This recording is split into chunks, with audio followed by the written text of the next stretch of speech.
여러분 안녕하십니까? 지금부터 제2회 강원도 평화경제특구 온라인 포럼 행사를 시작하도록 하겠습니다. 이번 평화경제특구 포럼 행사는 코로나19 정부 방역 지침에 따라 최소 인원만 현장에 참석하고 온라인으로 개최하고 있습니다. 현장에 오신 분들은 불편하시더라도 마스크 착용 등 방역에 협조해 주시길 부탁드립니다. 본 포럼은 유튜브를 통해 진행되며 여러분들의 적극적인 참여를 기다리고 있습니다. 의견 공유나 궁금한 사항이 있으시면 댓글이나 인스타그램으로 남겨주시면 대단히 감사하겠습니다. 이번 포럼은 평화경제특구의 입법 제정 촉구를 주제로 논의하며 경남대학교 극동문제연구소 임을출 교수님의 발제와 이와 관련한 내용으로 전문 토론이 진행됩니다.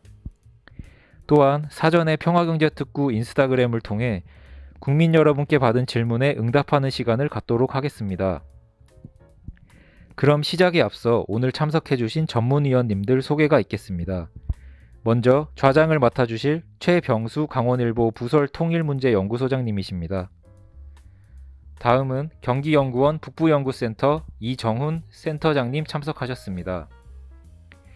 동국대학교 북한학과 김용현 교수님 참석하셨습니다. 국토연구원 이상준 선임연구위원님 참석하셨습니다. 법무법인 태평양 유욱 변호사님 참석하셨습니다. 경남대학교 극동문제연구소 임을출 교수님 참석하셨습니다. 다음 주제발제, 종합토론 및 질의응답은 좌장님 주제로 진행하도록 하겠습니다.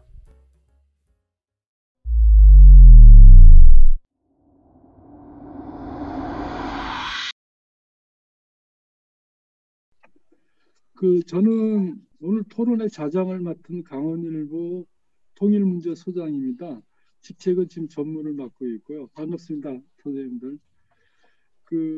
코로나 바이러스 확산으로 이렇게 비대면을 하게 된 것을 굉장히 송구스럽게 생각하고 다음에는 정식으로 대면으로 뵙도록 하겠습니다. 현재 남북 관계가 얼어붙어 있지만 아마 미국 바이든 정부가 내년 1월 20일 출범하면은 아마 변화가 있지 않을까 그렇게 생각이 들고요. 이에 따라서 남북 관계도 획기적인 전환점을 맞을 것으로 여러 전문가들은 진단하고 계십니다. 오늘 토론회는 이 같은 변화를 앞두고 남북 관계의 패러다임을 바꿀 수 있는 평화경제 특구를 주제로 자담을 하게 됐습니다. 그럼 지금부터 본격적으로 자담을 시작하겠습니다. 자담에 앞서 강원도 평화지역발전본부장이신 변종관 본부장께서 간단한 인사 말씀이 있으시겠습니다. 안녕하세요. 강원도 평화지역발전본부장 변성호입니다. 이렇게 연말 또 바쁘신데 오늘 저희 토론에 참석해 주셔서 너무 감사드리고요. 오늘 저희가 이 토론회를 준비하게 된 거는 사실 지금 저희가 평화지역의 산업단지를 조성하기 위해서 사실 강원도가 20년 전부터 준비했던 사업이거든요. 근데 이러한 사업들이 지금 17대 국회에서부터 관련 법이 제정이 안 되고 계속 넘어오다가 지금 21대 국회에 들어와서 이 법률안이 지금 통일부하고 협의해서 이제 특구법안이 지금 제정이 됐는데 아직 상임위 문턱조차도 지금 못 들어가고 있습니다. 저희가 평화지역의 이런 큰 대규모 프로젝트를 추진하게 된 배경에는 아시다시피 저희가 평화지역 접경지역이죠. 5개 군의 인력 감소는 계속이 되고 또 국방개혁이라는 지금 정부 시책에 따라서 저희가 접경 지역에 지금 5개 군의 군장병이 10만 명이 주둔이 되고 있습니다. 우리나라 60만 대군 중에 10만 명이 평화 지역에 있는데 이번 국방개혁을 통해서 22년까지 2만 3천 명이라는 또 병력이 감축이 돼요. 이러다 보니까 지역 경제는 군장병에 의존한 게 한 50% 정도 되는데 요즘 또 코로나라든가 이래가지고 지역 경제가 지금 말이 아닙니다. 그래서 이런 부분들에서 장기적으로 봤을 때는 우리가 평화 지역에 대규모 산업단지를 조성을 해서 인력 유입이라든가 또 지역 경제 활성화라든가 이런 거를 깨하기 위해서 저희가 준비하는 그런 사업이고요. 근데 지금 이제 법안이 빨리 통과가 돼야 되는데 지금 국회에서 계속 논의 중에 있는 그런 상황입니다. 이게 만약에 특구법안이 조정이 되면은 아시다시피 지금 경기하고 인천하고 강원도 3개 시도가 이제 경합이 붙어서 산업단지를 어느 쪽으로 유치할 것인가 하는 또 논쟁이 또 남아있는 그런 부분이 되겠죠. 그래서 저희는 이런 당위성이라든가 뭐 이런 준비하기 위해서 상당히 많은 노력을 기울여왔고 현재 또 그 진행 중에 있고요. 그래서 오늘 그 토론회를 통해서 또 강원도가 나갈 방향이라든가 또 어떻게 접근을 해야 되는지 이런 것들을 오늘 전문가님들께서 좋은 의견을 주시면은 저희가 이 업무를 추진하는데 적극 반영해서 좋은 성과를 거둘 수 있도록 그렇게 하겠습니다. 모쪼록 그 연말 지금 바쁘실 텐데 마무리 잘 하시고요. 늘 건강하시고 행복하시기 바랍니다. 고맙습니다. 이제 지금 나와 계신 분들을 소개를 제가 좀 해야 될 것 같습니다. 오늘 주제 발표를 맡아주신 경남대 극동문제연구소의 이물출 교수님 나와 계십니다. 네, 안녕하십니까. 네. 네. 네. 그리고 오늘 토론자로 나와주신 동국대 김용현 북한학교 교수님 나와 계십니다. 반갑습니다. 안녕하십니까. 반갑습니다. 그리고 경기연구원의 이종훈 북부연구센터장님 나와 계십니다. 안녕하세요. 반갑습니다. 안녕하세요. 네. 유욱 법무법인 태평양 변호사님 나와 계십니다. 네, 반갑습니다. 안녕하세요. 네, 반갑습니다. 이상준 국토연구원 선임연구위원님 나와 계십니다. 네, 안녕하세요. 예, 반갑습니다. 네, 반갑습니다. 오늘 이렇게 바쁘신데도 이렇게 불구하고 이렇게 비대면으로 이렇게 하니까 좀 색다른 것 같아요. 예, 그럼 지금부터 본격적으로 자담을 시작하겠습니다. 그럼 우선 그 주제 발표를 맡으신 이물출 경남대 극동문제연구소 교수님께서 주제 발표를 시작해 주시겠습니다.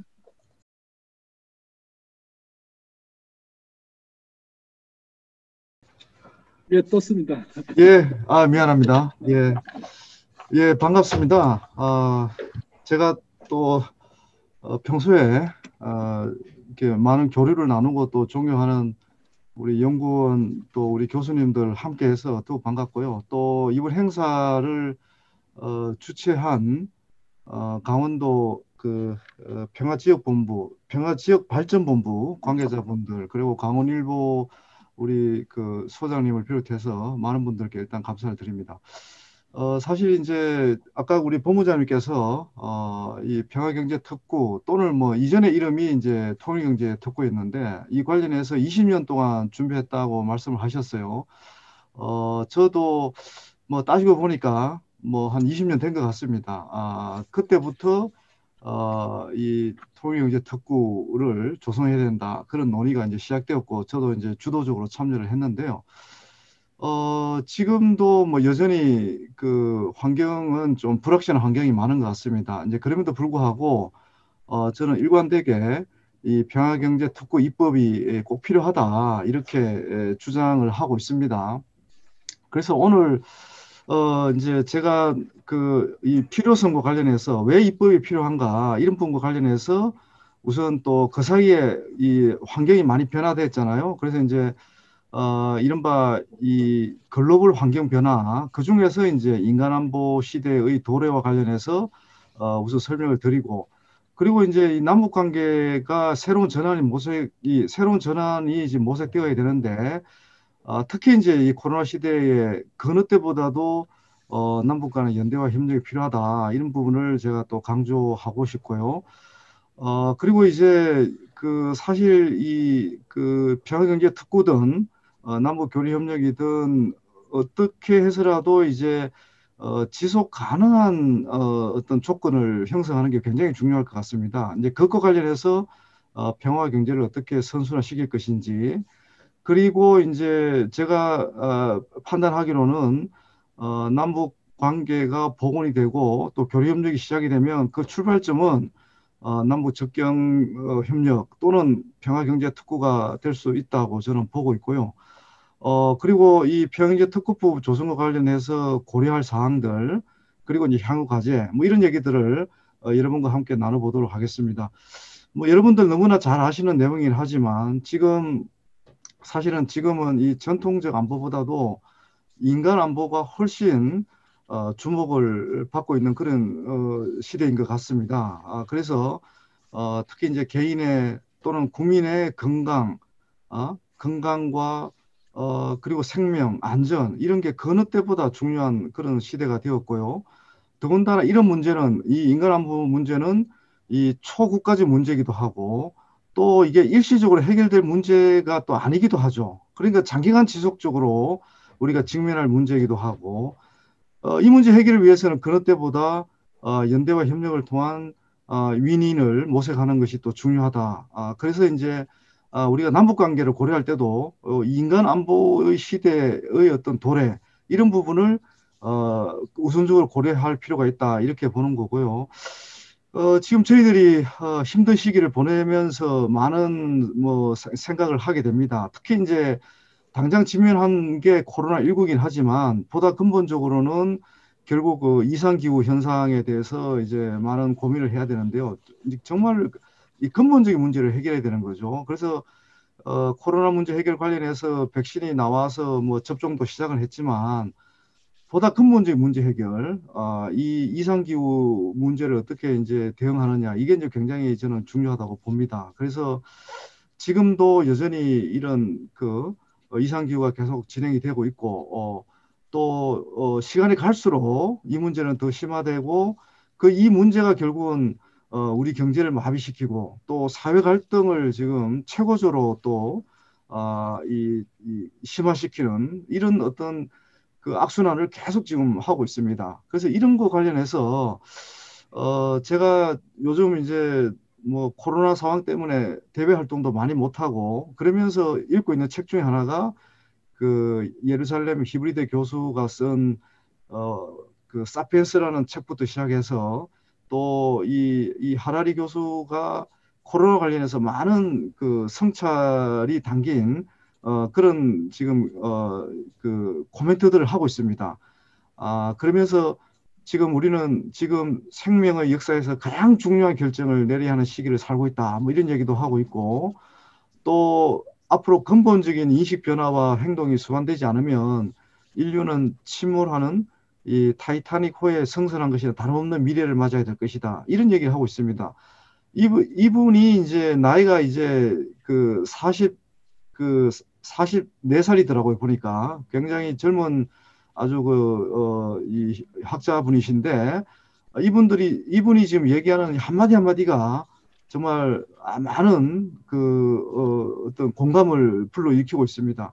저는 이 남북 관계도 어떻게 보면 우리가 이 남북 관계를 계속 이렇게 방치를 하면 결국은 언젠가는 이 침몰하는 타이타닉호에 승선한 것이나 다름없는 그런 미래를 우리도 맞이할 수 있겠다. 한반도 차원에서 보면 적어도 그렇지 않을까 이런 생각까지 합니다. 그래서 이 여러 가지 어려움이 있긴 하지만은 이 남북 간의 새로운 전환이 모색이 돼야 되고 그 토대가 이 우리가 포스트 코로나 시대에서 직면하고 있는 이런 그 인간 안보를 중심에 놓고 지금 모색해야 될 때가 아닌가 이런 생각을 합니다. 그래서 남북 협력도 중요하고 또 국제 협력도 그런 때보다 중요한 게 아닌가 이렇게 보여지고요.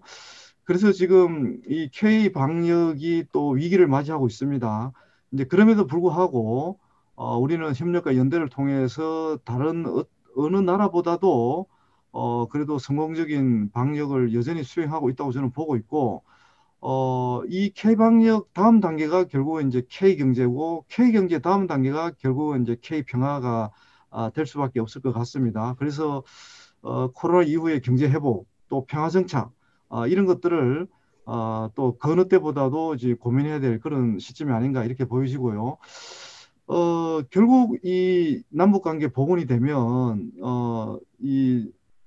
결국 교류 협력 뭐 평화 경제 특구도 마찬가지고 이게 이제 지속 가능한 방식으로 이루어져야 되는데 저희들이 지난 수십 년 동안의 그 교류 협력 과정을 보면 결국 이 평화가 좀 이렇게 안정적으로 뿌리를 내리고 있지 못한 상태에서 그런 상태에서 이루어지는 경제 협력, 교류 협력은 약간 한계가 있는 것 같습니다. 그래서 비록 힘들고 어려운 난제이긴 하지만 이 평화와 경제를 선순환시키는 방향으로 우리가 이 앞날을 준비해야 되겠다 그런 생각을 합니다. 그래서 결국은 비핵화 문제를 뗄래야 뗄 수 없을 것 같고요.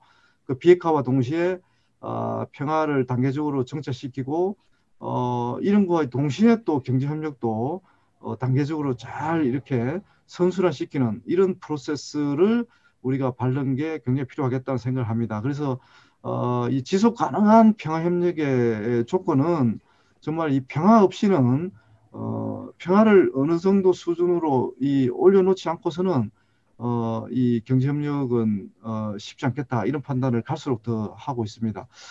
그래서 지금 우리 정부의 최대 과제가 남북 대화를 복원시키는 것입니다. 그래서 뭐 다양한 노력을 하고 있죠. 코로나19라는 게 가장 큰 걸림돌로 지금 작용하고 있기는 하지만 코로나 이후를 대비한 다양한 그런 노력들을 하고 있습니다. 그래서 어제 그 국회를 통과한 전단지 살포 금지법, 뭐 결국 이 남북관계 발전법 속에 이제 이 조항이 들어있지만 전단지 살포를 법적으로 중단시키는 그런 조치도 남북 대화 복원을 위한 큰 발걸음 중에 굉장히 의미 있는 발걸음이라고 저는 보고 있고요.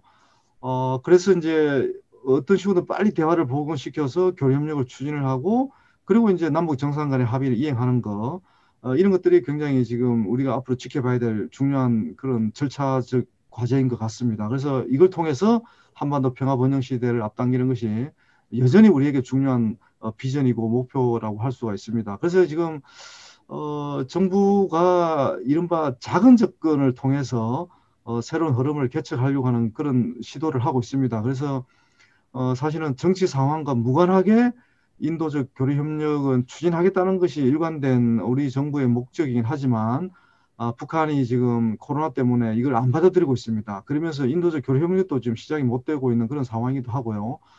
그리고 이제 낮은 수준의 교역도 재개를 하고 그러면서 이 남북 대화를 하루빨리 복원시키고자 하는 게 우리 정부의 구상인데 이 구상이 이제 코로나19라는 이 장애물 때문에 지금 진전이 못 되고 있습니다. 이 남북 대화 복원과 관련해서 이 민간 채널을 구축하는 것도 중요한 과제로 지금 설정이 되어 있고요. 그 중에 하나가 이제 이 민간 채널과 관련해서 지자체가 굉장히 중요한 역할을 할 것으로 우리는 예상을 하고 있는 겁니다. 이게 이제 이 경기연구원에서 만든 자료인데요. 제가 그 남북한 지방자치단체의 어떤 미래의 어떤 비전이라 그럴까요? 또 우리가 앞으로 우리 예상할 수 있는 그런 그 방향성과 관련해서 지난 2018년에 남북한 정상이 합의한 이 판문점 선언이라든지 또 평양 공동선언, 군사 분야 합의서 이런 것들이 굉장히 중요한 의미를 담고 있는 것 같습니다. 그래서 이 남북 대화가 복원이 되고 이 교류 협력이 이제 재개되는 그런 시점에서는 오히려 이제 과거와 달리 오히려 민간 기업보다는 지자체가 선도적인 역할을 할 가능성이 높다. 저는 이렇게 지금 예상을 하고 있습니다. 지금 민간 기업이 그 교류 협력을 시작하기에는 여러 가지 여건이 지금 아직도 저는 갖춰지지 않고 있다고 지금 판단을 하고 있고요. 또 무엇보다도 민간 기업이 진출하기 위해서 남북한 당국 간에 협의하고 합의해야 될 또 그리고 정리해야 될 그런 것들이 굉장히 많습니다. 그 상대적으로 이 민간 기업에 비해서 지자체가 그런 부분에서 초기 단계에 교류 협력을 선도할 수 있는 그런 측면에서 유리하다고 저는 보고 있고요. 그런 부분들이 이미 남북 정상 간에 이미 합의가 돼 있다. 그러니까 지자체 차원에서 활동할 수 있는 그런 공간들이 상당히 지금 확보돼 있다. 이런 면에서 저는 강원도 차원에서도 상당히 좀 이 부분을 주목할 필요가 있다고 저는 그렇게 봅니다. 자, 그래서 이 교류 협력이 재개가 되면 저는 출발점이 이 접경 지역이 될 수밖에 없다고 보는 거고요. 그와 동시에 이 평화경제 토크도 동력을 추진과 관련한 어떤 중요한 동력을 확보할 수 있을 거다고 그렇게 봅니다. 그래서 이미 많이 알려져 있지만 이 접경지 협력의 핵심은 뭐 산림병충해 또 산불 등 재난관리 또 가축 전염병 한강하고 공동이용 뭐 이런 것들인데요. 이게 이제 남북한이 이미 합의한 내용이기도 하죠. 그리고 여기 이제 플러스 알파가 저는 평화경제 특구가 돼야 된다고 봅니다. 그래서 이제 필요성과 관련해서는 뭐 여러 가지 얘기를 할 수 있지만 제가 볼 때는 우선은 이 남북한 협력 방식으로 추진이 될 수 있지만 앞서 우리 본부장님께서도 말씀하셨지만은 이 접경지역 개발 또는 접경지역 지역 경제 활성화가 굉장히 시급한 지금 과제입니다. 만약에 이 평양경제 특구가 지정이 된다면 또 입법이 되고 지정이 되고 본격적인 절차를 밟기 시작한다면 그 지역의 지역 경제의 지역 경제를 활성화하는 데 있어서 당장 심리적 차원에서도 상당히 긍정적인 영향을 줄 수가 있겠다 이런 생각을 하고요. 그리고 이제 앞서도 환경 변화를 설명을 드렸지만 지금 남북한 모두에게 그 어느 때보다 필요한 게 보건 의료 협력이고요. 또 미래 경쟁력을 위한 이 그린 뉴딜의 거점으로 육성하는 게 굉장히 중요합니다. 특히 이 적경 지역은 이 그린 뉴딜의 거점으로 육성하는 유리한 조건을 저는 갖추고 있다고 보고 있습니다. 이런 맥락을 좀 변화된 환경과 맞물려서 주목을 할 필요가 있을 것 같고요. 그래서 이제 현재 남북관계 상황에서도 우리 정부가 우선 독자적으로 추진할 수 있는 그런 측면도 우리가 좀 염두에 두고 입법을 서두려야 되지 않을까 이렇게 봅니다. 그리고 이제 남북관계 개선이 되면 가장 우선적으로 개성단 금강산 관광특구가 재개될 가능성이 높기 때문에 이런 부분도 염두에 두고 실현 효과를 좀 극대화하기 위한 평양경제 특구를 만들 필요가 있다 이렇게 보여지고요. 두 번째 제가 또 강조하는 이 필요성은 지금 여러분들 잘 아시겠지만 북한과 중국 간의 경제 의존도가 지금 갈수록 심화되고 있습니다. 특히 이제 제재와 코로나19 상황에서 더 북한 경제가 중국 경제에 의존될 수밖에 없는 그런 구조가 만들어지고 있다고 봅니다. 지금 비록 코로나 때문에 북중 간의 교역 규모는 많이 축소되었지만 제가 계속 관찰하기로는 지금 공식적으로 또는 비공식적으로 북중 간의 경제 협력과 관련된 논의는 계속 이루어지고 있고요.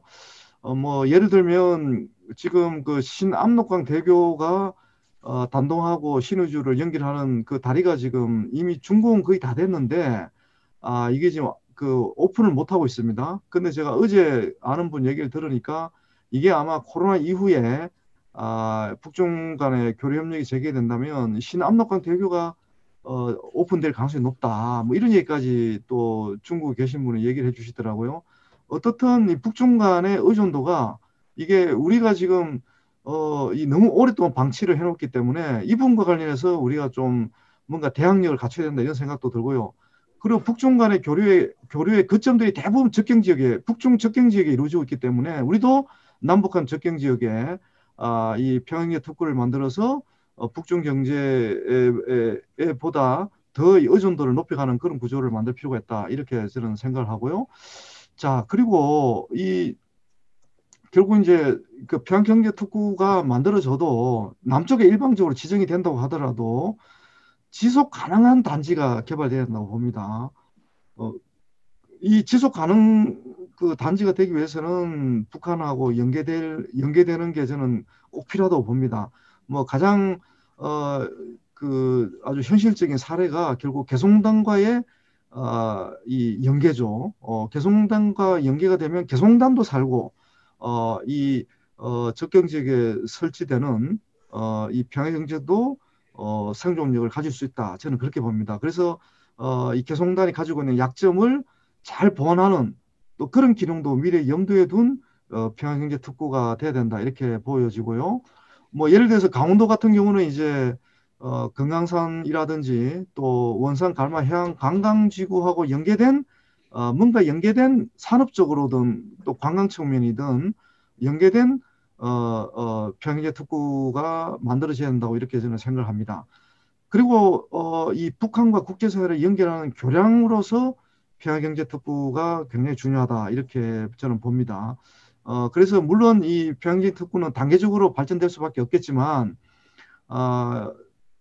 좀 더 우리가 도전적으로 이 평양경제 특구가 만약에 강원도 지역에 지정이 되고 운영이 된다면 이 국제적으로 경쟁력 있는 공단을 늘 염두에 두고 그걸 시야에 넣고 초기 단계부터 이렇게 밟아가는 게 반드시 필요하다 이렇게 저는 생각하고요.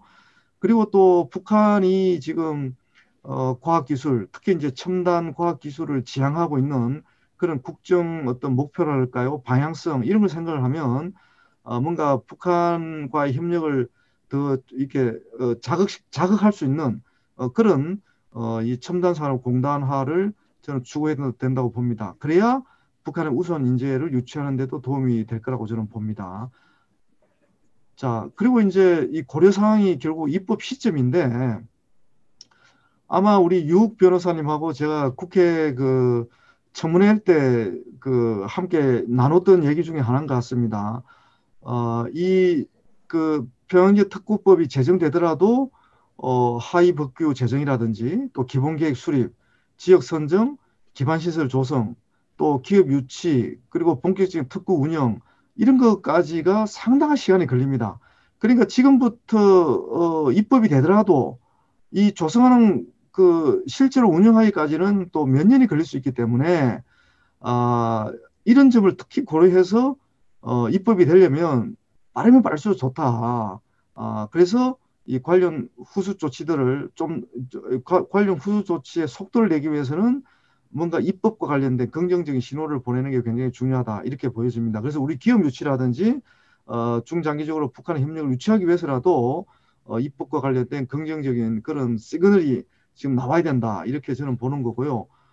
그리고 이제 이 평양제 특구의 핵심 쟁점이 결국 북한 근로자를 이제 유치하는 것인데 이 북한 근로자 유치는 결국 남북 관계 또 앞서 말씀드렸던 이런 국제적인 환경, 국제관계, 북미 관계 뭐 이런 것들하고도 상당히 밀접하게 연관되어 있을 수밖에 없습니다. 특히 이제 국제사회 제재가 북한 인력을 유치하는 데 있어서 지금 근본적인 한계로 작용하고 있는 그런 상황이기 때문에 우리가 이 남쪽에 평양경제 특구를 잘 만들어 놓으면 아마 어느 시점에는 적절한 시점에는 북한 근로자도 유치할 수 있을 것으로 저는 예상을 합니다. 그래서 결국은 우리 남쪽에서 만드는 이 경제특구가 입법적으로, 법제도적으로 또 뭐 인프라 측면이든 또 우리 기업 유치와 관련된 그런 장점들을 얼마나 많이 수용하느냐, 또 그런 것들을 잘 갖추느냐에 따라서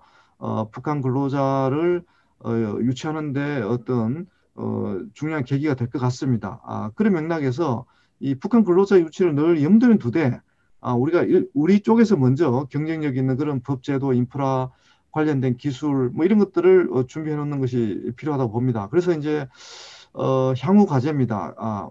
이 지금은 이제 이 공감대 확산이 저는 가장 중요하다고 봅니다. 역시 뭐 이 얘기는 두말할 나위가 없는데 뭐 강원도민들뿐만 아니라 이 다른 지역 주민들께도 이 평화경제 특구가 왜 필요한지 또 접경지역 개발이 왜 우선적으로 개발돼야 되는지 이게 지금 왜 문제가 되는지 남북관계 차원이든 우리 내부 경제적 차원이든 또 지역 균형 발전 차원이든 여러 가지 측면에서 충분하게 설명하는 기회를 많이 가지는 게 굉장히 중요한 것 같고요.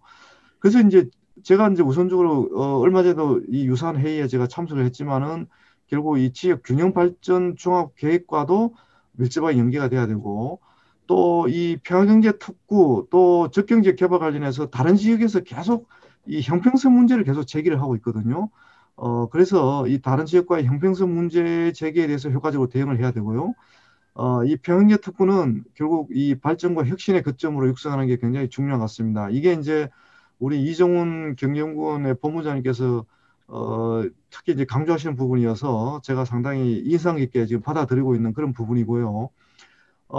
그리고 이제 북중 접경지역 특구보다도 분명히 더 명확하게 경쟁력 있는 그런 차별화된 특구를 만들어야 됩니다. 그래서 우리 이 접경지역 특구를 만들 때 북중 접경지역 특구와의 여러 가지 관계들, 비교 분석 뭐 이런 것들도 꼭 필요하다고 보고요.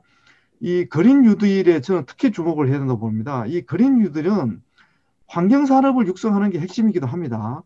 환경산업을 육성하는 게 핵심이지만 일자리를 만든다든지 또 사회적 형평성, 불평등을 완화하는 그런 효과도 있기 때문에 특히 강원도 지역은 그린 뉴딜에 특히 더 주목을 할 필요가 있다고 저는 보고요.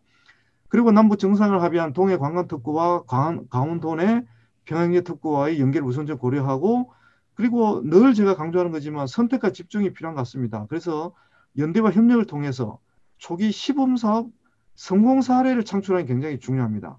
어떤 진짜 가장 성공 가능성이 높은 그런 평양경제 특구를 지정을 하고 힘을 모으는 것이 지금 지자체 차원이든 우리 연구자 차원이든 또 범정부 차원이든 이게 굉장히 중요하고 이게 잘 돼야 나중에 북한의 협력을 견인하는데 결정적인 도움이 될 수 있다. 이렇게 저는 생각합니다.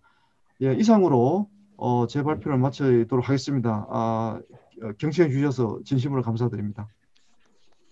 네, 고생하셨습니다. 이물질 경남대 국토문제연구소장 교수님께서 주제 발표를 아주 심도 있게 잘해 주셨습니다. 그러면은 이어서 곧바로 토론으로 들어가겠습니다. 토론은 맨 처음에 이정훈 센터장님이 하시고요. 그 다음에 김용현 교수님, 그 다음에 세 번째가 변호사님, 미국 변호사님, 네 번째가 이상준 연구위원님 순으로 이렇게 진행하도록 하겠습니다. 자, 그럼 첫 번째 토론을 이정훈 경기연구원 북부연구센터장님께서 맡아주시겠습니다. 네, 안녕하세요. 경기연구원의 북부연구센터장 이정훈입니다. 오늘 이렇게 어려운 시기에 이런 또 좋은 주제, 또 우리 미래를 향한 주제로 토론회를 열어주시고 또 참석할 기회를 주셔서 대단히 감사하게 생각하고 있습니다.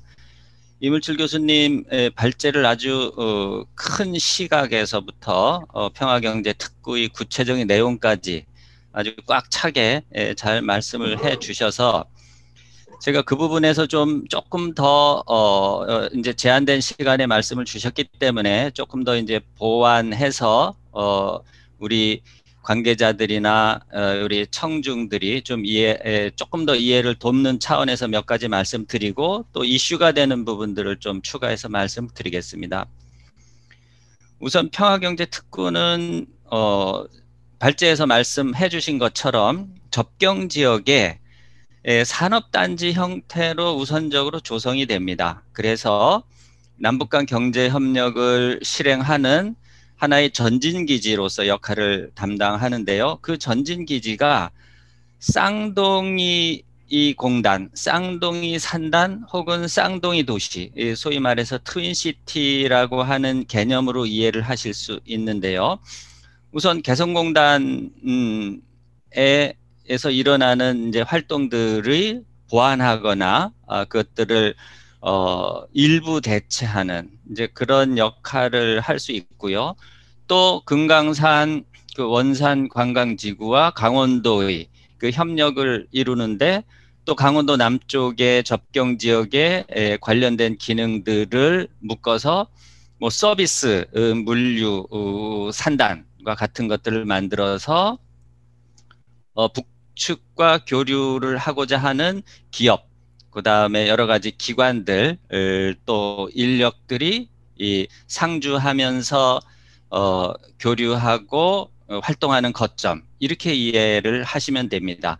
그렇게 되면 그 상당히 지금까지의 접경 지역에 비해서 이러한 평화경제 특구와 같은 형태의 산업지구가 만들어지게 되면 상당히 접경 지역이 활성화될 수 있고 오고 가는 물류나 사람이나 또 정보의 량이 많아지면서 지역 자체가 자연스럽게 활성화될 수 있다라는 측면에서 현재 상황에서 접경 지역을 발전시키는 대단히 중요한 기능을 할 수 있다고 보고요.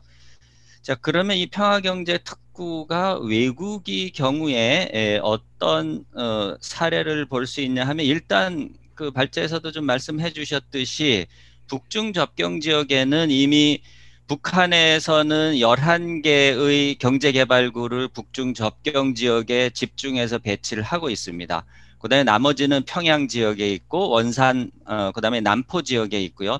남북 접경 지역에는 사실상 경제개발구가 강령 정도가 있고 개성은 아직은 그들이 공식적으로 지정하는 경제개발구에는 포함을 시키지 않고 별도의 법으로 규정을 하고 있습니다. 이제 이런 측면에서 북중 접경 지역과 마찬가지로 남북 접경 지역에도 북한의 경제개발구가 들어설 것이고 또 한국이 그에 대응하는 경제개발구를 만든다면 그 하나의 유형이 바로 평화경제 특구가 될 수 있겠다는 것이고요. 그게 이제 중국의 경우고, 그다음에 가장 성공한 사례는 선전과 홍콩 간의 이 1980년 개방을 통해서 그 작은 어촌 마을인 선전이 그 홍콩, 그다음에 마카오, 그다음에 광동성 전체가 연결이 되면서 중국 GDP 12%를 차지하게 되는 그러한 아주 괄목할 만한 성장을 이루게 되는데요. 그러한 것이 북한의 입장에서도 이 한국과의 교류가 그러한 효과를 낼 수 있을 것이라는 어떤 그런 비전을 같이 공유하게 된다면, 현재 평화경제특구의 법안이 임 교수님께서 말씀하셨듯이 사실은 좀 그 북한과 전면적인 교류나 북한을 많이 고려한 상황에서의 법안이 이루어지진 못하고 있거든요. 그것이 인적 교류의 문제도 아직은 이번 법안에는 배제가 돼 있고, 또 남북 간의 이 교류 협력에 관련된 여러 가지 제도적인 측면이 포괄적으로 들어가기보다는 기업에 대한 지원이라든가 그 단지의 개발을 보다 유효하게 하기 위한 어떤 수단적인 측면들이 법안에 많이 들어가 있습니다. 그런 측면에서 아직은 그 미완이 아직은 좀 부족한 그런 법안의 형태를 띠고 있습니다만, 현재 대북 제재의 상황과 또 북한과의 원활한 커뮤니케이션이 좀 부족한 상황에서 어쩔 수 없이 이러한 형태의 법안을 택할 수밖에 없지 않나, 저는 그렇게 생각을 하고요. 그럼에도 불구하고 이러한 이 초기 단계의 이 대북 협력 거점으로서의 이 평화경제 특구는 빠르게 법안이 제정돼서 시작을 해야 된다. 그리고 북한과도 이러한 비전, 그다음에 우리 이러한 노력들을 공유하고 북한의 수요를 우리가 또 받아서 그들이 원하는 업종이 무엇인지, 그들이 원하는 프로그램이 뭔지, 그들이 원하는 제도적인 장치가 뭔지에 관한 논의들을 담아서 계속 개정하고 진화 발전시켜 나가야 된다라고 생각을 하고요. 그렇게 되면 지금은 하나의 산업단지 형태로 되고 있지만, 이 지역이 나중에는 예를 들어서 뭐 업무단지, 사무소, 그다음에 물류, 또 기술, 금융, 법률, 다양한 남북 간의 관계를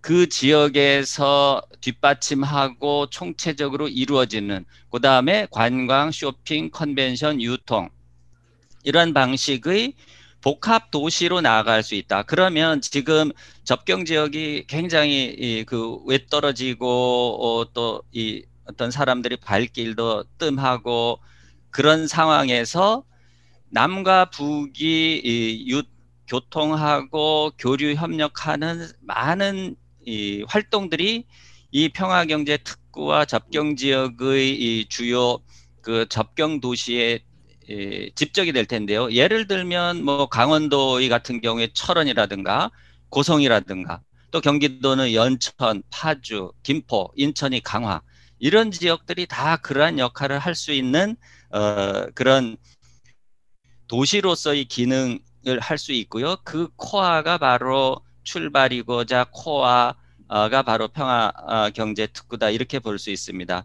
그리고 아까 우리 본부장님께서 좀 말씀하셨듯이 이제 이 입지를 두고 지자체 간에 좀 경쟁을 할 수도 있겠다는 말씀하셨는데, 그거는 사실은 걱정하실 필요는 없는 게요. 북중 접경 지역에 이미 11개, 낮은 선봉 다 포함하면은 뭐 13개 정도의 경제개발구가 있는데, 남북 접경 지역에도 그 정도의 경제개발구와 특구들이 존재해야 된다고 보면, 그러면 뭐 강원도도 여러 개 가질 수 있고 경기도도 여러 개 가질 수 있고 연천과 철원이 묶어서 평강, 북한이 철원하고도 뭐 일을 할 수 있고, 이제 이런 그 오히려 우리가 할 수 있는 옵션을 좀 다양하게 가지고 북한하고 접근하는 게 좋다는 생각이 들고요.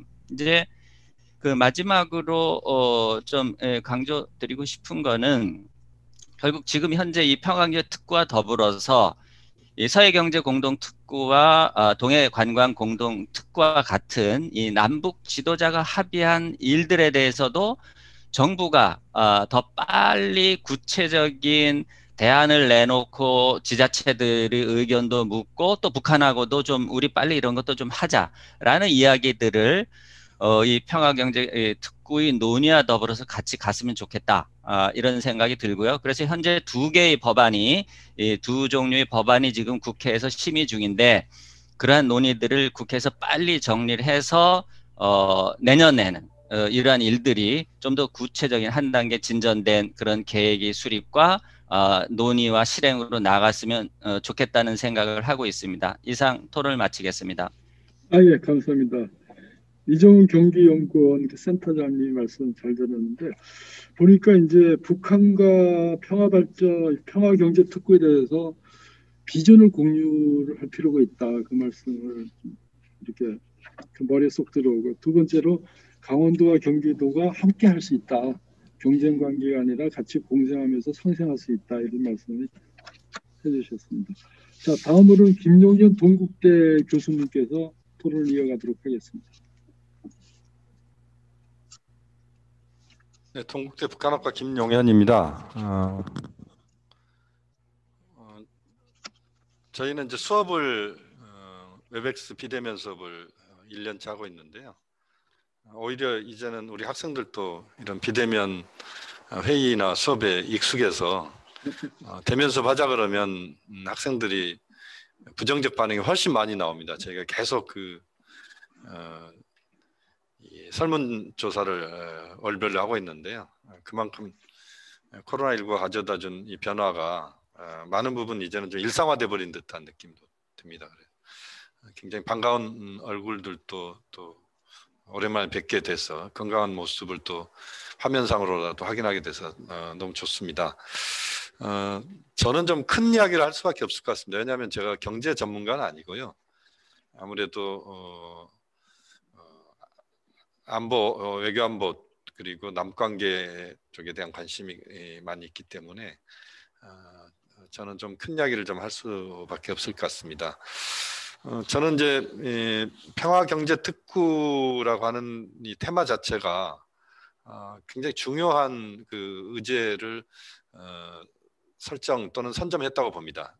무슨 말씀이냐면 아까 이물출 교수님도 이야기를 했지만 이 평화경제의 선순환이라고 하는 것이 한반도에서의 안정과 그리고 남북한의 발전과 관련돼서 좀 핵심적인 키워드일 수밖에 없습니다.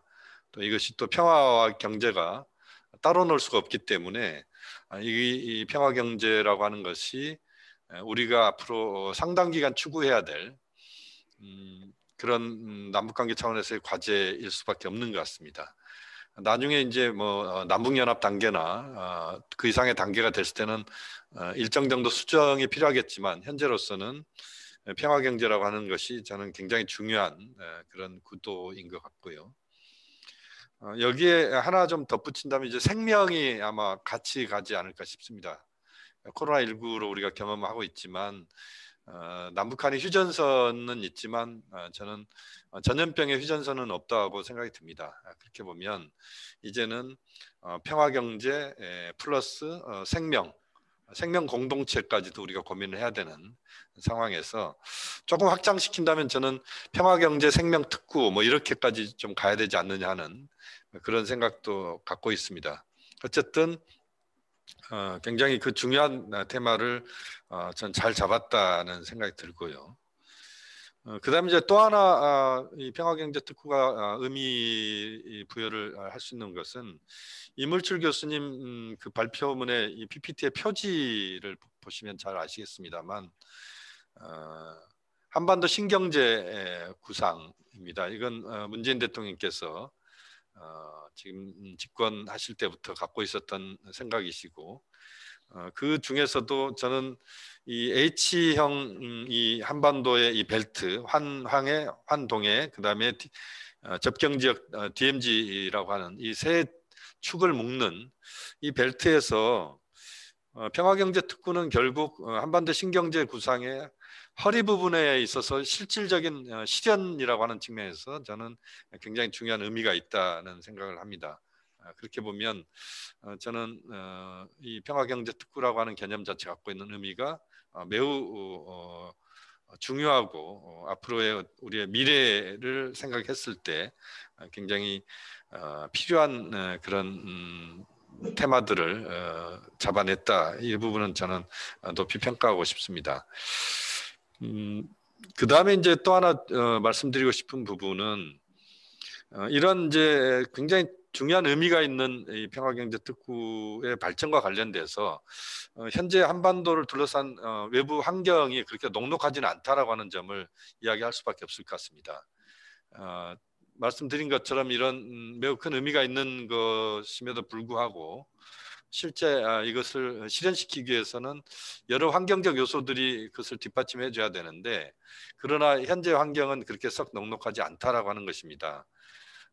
저는 이제 외부 환경을 한 두세 가지 측면에서 보면 하나는 이제 바이든 정부의 출범이라고 하는 것 자체가 한반도 질서를 풀어가는 데 있어서 미국의 기존의 트럼프 정부와의 차이점들이 분명히 있기 때문에 여기에서 단기적으로는 뭔가 그 한미 간에 또는 미국과 주변 국가들 간에 우리 한반도를 둘러싼 주변 국가들 간의 조율이 그렇게 바로는 쉽지 않다라고 하는 점에서 이 환경은 그렇게 그 단기적으로 봤을 때는 좋은 환경은 아닌 것 같다라는 생각이 들고요. 코로나19도 역시 마찬가지입니다. 이게 그 지역적인 어떤 그 상황보다는 전 지구적 상황에서 이 어려움을 초래케 하는 것들이 북한에도 엄청난 지금 영향을 주고 있지 않습니까? 네, 북한이 거의 문을 다 닫고 있고 격리를 시킨 상태에서 결국 경제를 포기하면서 주민들의 생명을 우선시하는 이런 쪽으로 정리를 해낸 상황이기 때문에 북한으로서도 굉장히 어려운 환경들을 만들어내게 하고 뭐 우리도 마찬가지입니다만 어쨌든 이런 것들이 저는 부정적 환경인 것 같습니다. 그 다음에 또 하나는 뭐 지금도 지속되고 있는 미중 갈등이라고 하는 것 자체가 그것이 상당한 그 어려움을 또 주고 있는 부분인 것 같습니다.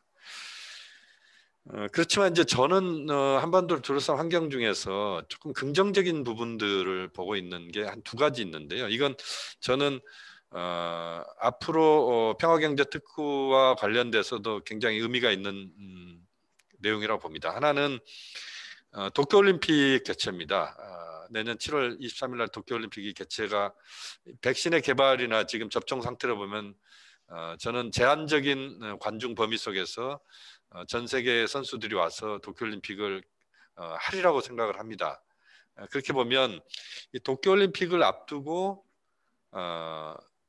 뭔가 남북관계를 풀어갈 수 있는 그런 요소들이 있지 않겠느냐. 북한이 도쿄올림픽 앞두고 단거리 미사일이나 중거리 미사일을 동해상으로 쏴대는 이런 상황들을 만들지 않기 위해서 저는 일본이 적극적으로 움직일 수 있다라고 보고 있습니다. 그러니까 아마 내년 상반기가 될 가능성이 높은데요. 일본이 적극적으로 움직이면서 북한을 지금은 닫혀 있지만 북한을 대화의 창으로 또는 북한으로 열린 창들을 만들 수 있는 것 아니겠느냐 하는 생각도 있고 또 그 과정에서 미국도 움직일 수 있는 부분이 있는 것 같고요. 또 하나는 2022년도 2월 달에 개최되는 베이징 동계올림픽도 우리가 주목을 해야 될 것 같은데 그렇게 보면 중국도 움직일 수밖에 없는 것이고 그러면 아까 말씀드린 좋지 않은 환경 속에서도 남북관계나 또는 한반도 문제를 풀어갈 수 있는 그런 그 기회의 창이 열릴 수 있는 저는 가능성도 있다라고 보고 있습니다. 또 하나는 이 백신 개발과 관련된 부분 또는 지금 백신이 어느 정도 우리 한국에서도 개발이 저는 될 거라고 보는데 남북의 백신 협력을 통해서 문제들을 풀어갈 수 있는 요소들이 있을 것이다라고 하는 겁니다. 그러니까 남북관계에서 백신 협력을 통해서 남북관계 또는 백신 협력을 한국뿐만 아니라 미국이나 일본, 중국, 러시아 이런 국가들과 협력해서 백신 협력을 해낸다면 현재 남북관계나 또는 한반도 정세에 변화를 줄 수 있을 것이다라는 생각을 하고 있습니다. 그렇게 본다면 그 과정에서 저는 평화경제특구도 좀 더 적극적으로 우리가 제안하고 또 그것을 실현시켜 나가는데 많은 좋은 환경들이 만들어질 수도 있다. 그러니까 내년도 환경이 저는 그 구조적으로는 좋지 않지만 뚫고 나갈 수 있는 기회 장들은 있다라고 보고요. 그 과정에서 이 평화경제특구가 저는 차지할 수 있는 부분들이 아까도 이야기가 나왔습니다. 서해 쪽에서는 이미 이제 남북이 합의한 게 있고 동해도 마찬가지고 이 평화경제특구는 저는 중부 지역, 그러니까 휴전선의 중부 지역을 저는 그 지역적으로는 타겟을 할 수밖에 없다고 보는데, 그렇게 보면 그 지역에서 평화경제특구를 저는 북측과 협력할 수 있는 요소들이 저는 있다라고 보고, 그 요소들은 제가 볼 때는 지금 현재 현실적으로 지금 나타나고 있는 것들, 예를 들면 백신 협력이랄지 이런 것과 관련돼서 보건 분야를 평화경제특구에서 적극적으로 우리가 앞으로 풀어간다랄지, 예를 들면 보건 협력과 관련된 백신이랄지 또는 보건 협력과 관련된 여러 가지 내용들 또는 국제기구가 부분적으로 유치가 될 수 있다면 그것도 가능할 것이고, 그래서 그러한 작업들을 평화경제특구에서 만들어낼 수 있는 것 아니겠느냐 하는 생각도 있고요. 또 그 과정에서 실제 그 평화경제특구라고 하는 그 지역적인 어떤 범위 자체가 갖고 있는 제한성들을 최대한 또 극복해 나갈 수 있는 그런 소재들을 또는 그런 뭐랄까요, 그런 그 분야들을 찾는 작업들이 저는 필요하다고 보는데, 그 과정에서 저는 보건협력이랄지 이런 것들이 굉장히 중요한 위상을 차지할 수 있고, 그 밖에 뭐 것들은 또 고민을 해야 되겠습니다만 어쨌든 그런 측면이 있다고 보고 있습니다. 한 가지만 간단히 더 말씀을 드리면, 지금 그 북한이 이 평화경제특구에 대해서 어떻게 생각할 수 있느냐라고 하는 부분을 저는 강조하고 싶습니다. 그러니까 우리가 밥상을 차리겠다고 이야기를 할지 모르겠지만, 그러나 북한이 절대 움직이지 않는다면 저는 이것은 거의 뭐 공연불일 수밖에 없다라고 보고, 그렇게 보면 북한이 최소한 움직일 수 있는 평화경제특구의 내용이 뭘까라고 봤을 때는 역시 북한이 가장 필요한 것들이지 않겠습니까? 그렇게 보면 아까 이야기한 보건 분야의 백신 협력이랄지 이런 것들, 이것들이 좀 중심이 되면서 또 관광이랄지 이런 것들, 그 중요한 것들을 북한이 최소한 관심 있고 동의할 수 있는 것들 중심으로 저는 고민을 해나간다면, 지금은 뭐 이것이 아직은 구체화되지 못하고 있지만 저는 충분히 빠른 시간 내에 구체화되면서 협력의 어떤 중요한 자산이 될 거라고 생각을 합니다. 이상으로 마치겠습니다. 네, 감사드립니다. 김용민 교수님은 그 평화경제특구의 그 생명을 더 이렇게 플러스했으면 좋겠다는 아주 좋은 이렇게 아이디어를 제공해 주셨고요. 그리고 아마 내년에는 여러 가지 요인으로 인해서 한반도의 어떤 기회창이 열리지 않을 거냐. 그래서 희망적인 메시지를 주셔갖고 평화경제특구가 더 진전될 수 있지 않을까 그렇게 기대해 봅니다. 자, 이어서 유 변호사님께서 토론을 이어가도록 하겠습니다.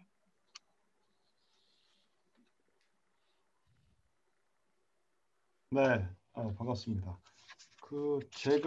저는 토론문을 좀 준비를 해서요. 제가 여기서 자료를 공유를 좀 하도록 그렇게 하겠습니다. 네, 그 자료 화면에 보이십니까? 네, 네, 보입니다. 네.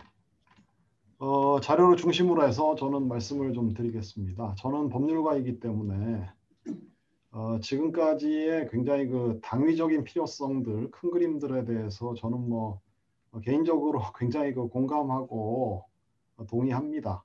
그런데 이 통일경제특구라고 하는 거는 아까 전에 그 모두에서 본부장님께서 산업단지라고 명확하게 성격 규정을 하셨습니다. 산업단지라고 한다 그러면 북한이 어떻게 생각하느냐라는 관점도 필요하지만 산업단지에 들어갈 기업이 어떻게 생각할 거냐, 이게 굉장히 중요한 관점이라고 봅니다. 그렇다고 저는 뭐 북한이 어떻게 생각할 거냐 이거를 그거를 무시하자 혹은 뭐 소리하자 이렇게 말씀드리는 건 아닙니다. 하지만 이것이 정말 지속 가능한 그런 산업단지가 될 수 있으려면 이 어떤 당위적인 필요성과 굉장히 좋은 취지에도 불구하고 현실에 들어가는 기업이 없다면, 그 기업을 유치할 만한 동인이 없다면, 동력이 없다면 어떻게 되겠는가? 이제 우리가 조금 그 당위적 필요에 대한 부분들은 조금 내려놓고 저는 현실에서 우리 기업들을 유치할 수 있을 것인지에 대해서 살펴볼 필요가 있다고 생각합니다. 그래서 몇 가지 쟁점으로 바로 들어가가지고요. 법안 내용에 대해서는 사실 지금 국회에서 제가 확인하기로는 소위 차원에서 2차례 회의가 있으셨다 그러고, 그 다음에 그 대안으로 지금 법안이 3개가 나와 있죠. 그래서 하나의 그 대안으로 하는 정도로 상당한 의견이 모아졌다는 말씀까지를 제가 어제 들었습니다. 그런데 우리가 생각을 해볼 필요가 있는 것은 여기에 이제 그 비교가 되는 것이 자유경제구역법이 있고요. 그 다음에 적경지역지원특별법이 있습니다. 적경지역지원특별법이 입법이 된 지 20년이 지났고요. 자유경제구역법도 뭐 상당한 시간이 경과가 됐습니다. 그런데 현실에서 성과가 2개 다 그렇게 썩 신통치가 않습니다. 적경지역지원특별법의 경우에 정말 적경지역에 있는 지방자치단체들이 정말 간절한 염원을 담아서 그런 작업을 하고 있습니다만은 만만치 않습니다. 아까 전에 타지역과 타지역에서의 그런 어떤 균형성 문제라든지 이런 부분들에 대한 이야기도 있다고 하고요. 그래서 현실적으로는 저는 이 적경지역특별법과 자유경제구역법, 그 다음에 또 전국에 있는 산업단지가 경쟁 상대입니다. 이 경쟁 상대들에 대해서 아마 뭐 여러 가지로 뭐 살펴보셨겠습니다만은 조금 더 깊이 있게 성찰할 필요가 있다라고 생각을 합니다. 기업의 입장에서 보면 기업이 명분을 보고 투자하지는 않습니다. 기업은 현실적으로 경쟁력이 있는 입지인지를 따져보고 경제적인 합리성의 기준에 따라서 투자를 결정을 하게 됩니다. 따라서 기업의 입장에서 보면 전국의 많은 지방자치단체가 이런저런 인센티브를 제시하는 수많은 산업단지, 또 뭐 경제자유구역이 될 수도 있고요. 그런 데와 비교를 하게 되는 겁니다, 이게. 그러면 이 적경지역에 위치하게 될 이 산업단지인 평화경제특구가 어떤 경쟁력을 가지게 될 것이냐. 이 점이 사실은 우리가 굉장히 정말 주의해야 될 점이라고 생각합니다. 따라서 이 논의는 사실은 북한을 전문으로 연구하시는 북한 연구자들과 함께 산업단지 전문가, 그 다음에 그런 산업단지에 대한 컨설팅을 전문적으로 하는 분들, 이런 전문가들의 지혜가 필요하지 않겠나라는 생각이 들고요. 그래서 제가 여기저기 이제 찾아보다가 경제자유구역에 대한 인센티브 부분과 관련해 가지고 정리한 표를 하나 있는데요. 참고해 주시면 되겠고요. 조세 감면, 입지 지원, 규제 특례 이런 것들이 쭉 있습니다. 그런데 특별히 경제자유구역법을 보면요. 이게 입법의 특례를 굉장히 여러 가지를 두고 있거든요. 그래서 가장 지금 문제가 되는 거는 적경지역에서 수도권 정비계획법이랑 군사시설보호법입니다. 군사시설보호 특례가 있죠. 그래서 그런 부분과 관련해 가지고 뒷부분에 제가 별표에다가 잠깐 넘겨가지고 이것도 제가 국회 그 전문위원 보고서에서 잘 정리를 하셔가지고 그대로 가져왔는데요. 경기도에서 정리하신 건데 수도권 규제 현황이 이렇게 있습니다. 수도권 정비계획법이 있고 그 다음에 군사시설보호구역법에 의한 규제가 있습니다. 이런 부분들과 관련해 가지고 다시 본문으로 돌아가서 보면 경제자유구역법에서는 외국인 투자 유치를 위해 가지고 수도권 정비계획법이랑 국유재산법의 특례도 두고 있어요. 그래서 이게 살펴보게 되면 수도권 정비 계획법에서의 적용 배제하는 조항들이 쫙 나와 있습니다. 7조 과밀 억제 권역의 행위 제한, 9조 성장 관리 권역의 그 행위 제한, 인구 집중 유발 시설 총량 규제, 대규모 개발 사업에 대한 규제를 적용하지 않도록 해놨습니다. 그리고 입지 지원과 관련해서 이렇게 보더라도 국유재산법상의 특례를 규정을 하고 있고, 또 임대료 감면에 대한 것이 뭐 100% 감면 뭐 이렇게 쭉 나와 있는 걸 보십니다. 보조금 지원까지도 조세 감면에 대한 내용들도 굉장히 구체적으로 되어 있습니다. 그런데 평화경제특구의 경우에 법안을 보고 경제자유구역법이랑 비교를 해서 보면 법적으로 특례를 인정받는 부분이 별로 없습니다. 이게 현실이거든요. 그러니까 현실에서는 경제자유구역법과에서 적용되는 특례를 인정받기가 어려운 것입니다. 그리고 현실에서는 특히 수도권 정비계획이랑 군사시설 보호구역이라는 굉장히 엄중한 제한을 받고 있습니다. 그래서 이것은 수도권 정비계획법에 따라서 군사시설 보호법에 따라 가지고 그 예외를 이제 앞으로 다 인정을 받아 나가셔야 되는 거는 뭐 잘 알고 계시는 상황인데요. 그렇게 가게 됐을 때 이러한 중대한 제한을 받고 있고, 또 기업가들의 입장에서, 기업의 입장에서 봤을 때 개성공단을 떠올리게 돼 있습니다. 기업들은. 개성공단에서 들어갔던 기업들이 어떻게 됐나? 그럼 북한과 연계되는 사업을 했을 때 그 사업이 과연 전망이 있을 것인가를 과연 기업가들이, 그 기업이 그런 어떤 남북관계 협력의 대명분을 좇아가지고 과연 이 평화경제구역에 투자를 결정을 하게 될 것인가 라는 점에 대해서 제가 좀 뭐랄까 재를 뿌리는 것 같기도 하고 그렇긴 합니다만은 토론에 있어서의 균형성과, 또 이것은 평화경제구역이라고 하는 것을 설치를 하게 되면 북한의 경제개발구가 아까 전에 말씀 주셨는데요. 경제개발구를 많이 만들어 놓으면 무슨 소용이 있습니까? 북한의 경제개발구가 지금 제대로 작동하는 데가 몇 군데가 있습니까? 그리고 사실 접경 지역에 북한이 경제개발구를 설치할 가능성이 있을까요? 군사적으로 밀집이 되어 있고 그런 지금 군사적인 긴장이 전혀 해소가 되지 못하고 있는 상황에서 저희가 그것이 언제의 미래라고 하는 것을 예상할 수도 없는데 그런 좀 뭐랄까 좀 희망적인 사고를 가지고 거기에 대응하는 평화경제특구가 여러 개가 생길 수 있다라고 하는 부분에 대해서는 저는 그것은 좀 현실적인 견해는 아니지 않을까. 오히려 저는 본부장님께서 말씀해 주신 것처럼 접경 지역에 산업단지를 하나 설치한다. 그리고 그 지방자치단체가 그 산업단지를 놓고 경쟁을 할 수밖에 없는 것이 현실이라고 저는 생각합니다. 그러면 그런 가운데에서 사실은 지금 현재 시점에서는 북한과의 교류협력을 조금은 좀 유보해 둔 상태로 현실에서 기업을 어떻게 유치할 것이냐. 그 특례라든지 인센티브를 뭘 보고 도대체 기업 보고 들어오라고 할 거냐. 이거는 정부가 주도한다고 될 일이 아니에요. 지방자치단체가 주도한다고 될 일이 아닙니다. 산업단지를 만들어 놓으면 뭐 하겠습니까? 기업이 안 들어오는데. 안 들어오면은. 네? 그런데 입지를 보면요.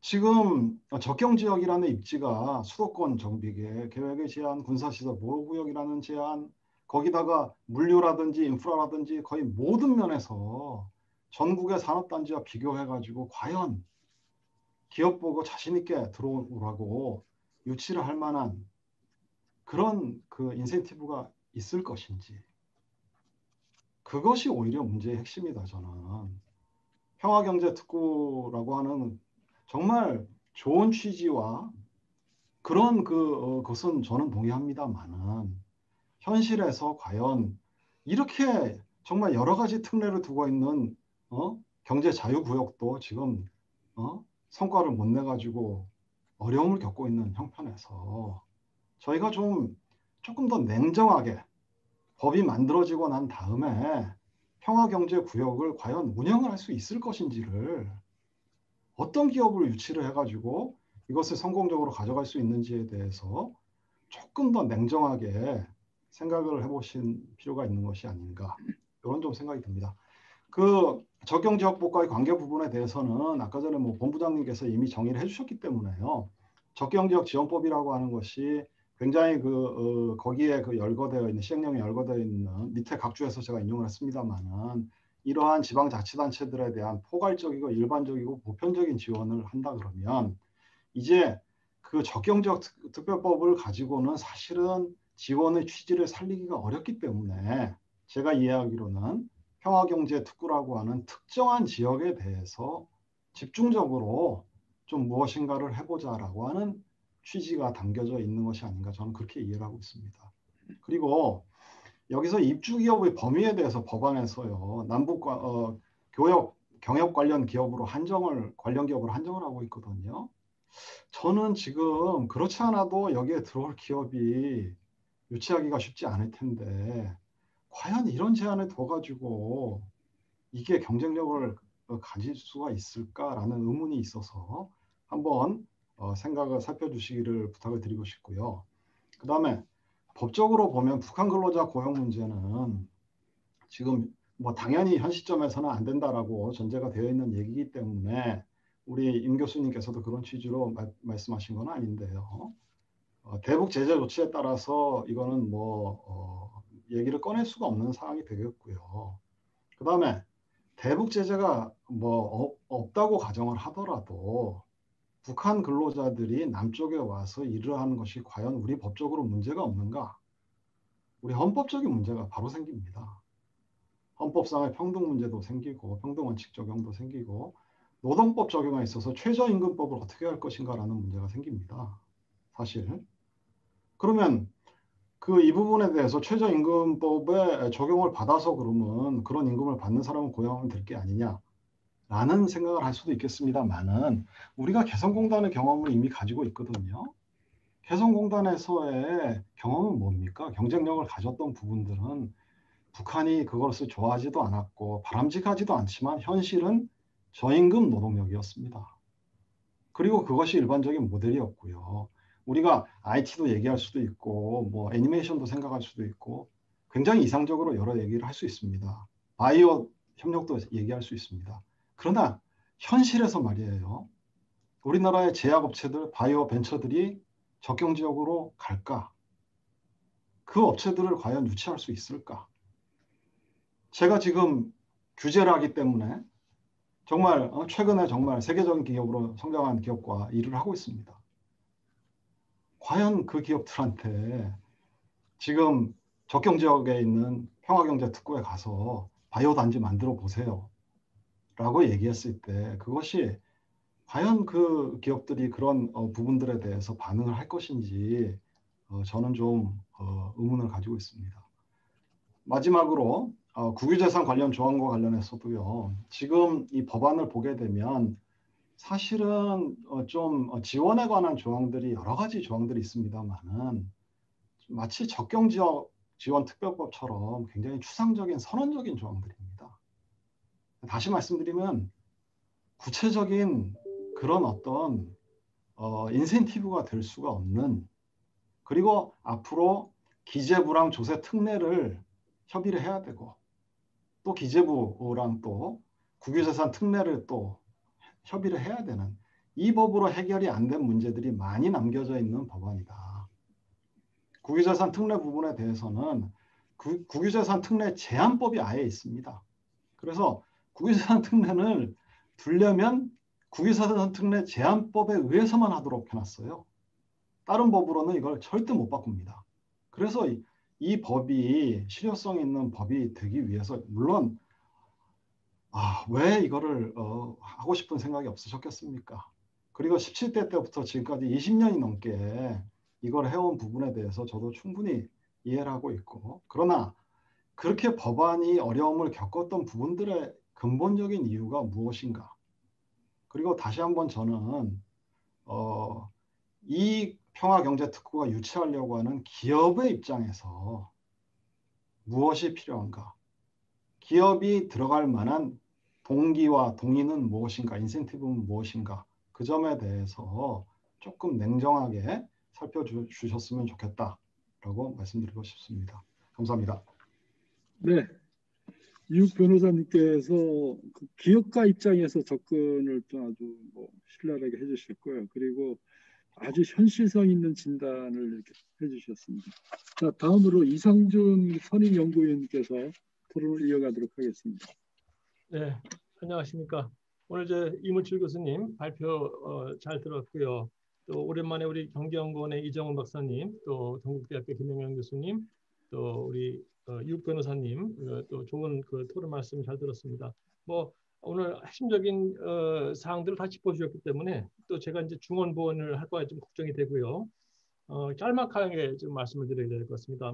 중요한 말씀 다 나오셨기 때문에 앞에서도 이제 우리 이문철 교수님도 말씀하셨지만 이 통일특구, 지금은 이제 평화특구라고 하는 이와 관련된 논의가 상당히 오래전부터 있었죠. 우리 개성공단이 조성되는 그 시점에서부터 그런 논의가 일부 있었고요. 사실은 당시에 저도 이제 그 얘기를 들었을 때, 그러니까 10여 년 전 얘기죠. 야, 그게 되겠느냐? 이게 지금 개성공단 하나 갖고도 좀 이렇게 힘든데 우리 쪽에다가 공단 만들어 놓고 북측 근로자들이 와서 일을 한다? 야, 이거 참 꿈 같은 얘기 아니겠나 하는 그런 생각이 들었어요. 근데 사실은 지금까지 한 10여 년 동안의 여건이 많이 변했죠. 그때하고 지금하고.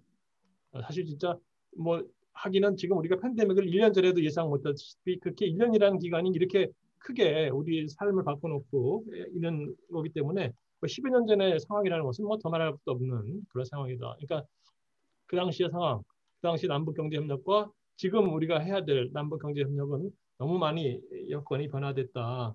아까 임 교수님 발표에서 나왔지만은 그래서 가장 큰 변화가 뭐냐면은 우리가 개성공단과 금강산 관광 같은 것들이 남북경제협력의 초기 단계, 그러니까 남북경협 시즌 1이라고 우리 얘기를 한다면은 이런 단계에서 우리가 했던 경협을 지금 현재 계속 지속 가능하겠는가? 북한에 $100, $200짜리 그 월급 주면서 하는 이런 아주 저임 노동력에 의존하는 경제협력이라든지 단순히 그냥 이렇게 버스 타고 가서 이렇게 한번 둘러보고 오는 형태 정도의 관광 이 정도 가지고 앞으로도 계속 이런 그 협력이 큰 성과를 낼 수 있을 것이냐에 대한 의문은 상당히 여러 군데서 많이 나오는 것 같습니다. 그래서 무엇보다도 북한이 더 그것을 느끼고 있고요. 그런 형태의 남북경제협력은 이제 그만하자고 하는 생각이 아마 북측에도 아마 나타나고 있는 것 같아요. 아까 이제 여러 교수님, 우리 김영현 교수님도 말씀하셨고, 우리 이욱 변호사님 말씀하셨고 했는데 이정훈 박사님 말씀하셨지만은 북한이 원하는 게 뭐냐? 지금 현 시점에서 북한이 원하는 만약에 우리 측에다가 우리 강원도에다가 이제 우리가 평화특구 만들 때 북한이 원하는 특구라는 것은 뭐겠는가? 이런 걸 한번 생각해 본다면은 아까 이제 이런 보건 의료 상당히 저도 중요하다고 봅니다. 보건 의료라든지 핵심은 뭐냐면은 저는 하여튼간에 북한이 뭔가를 얻어가야 되는데 임금으로 얻어가는 것도 좋지만은 임금보다도 더 중요하다고 생각하는 게 사람들이 기술 아닙니까? 기술. 뭔가 자기들이 배워갈 수 있는 기술.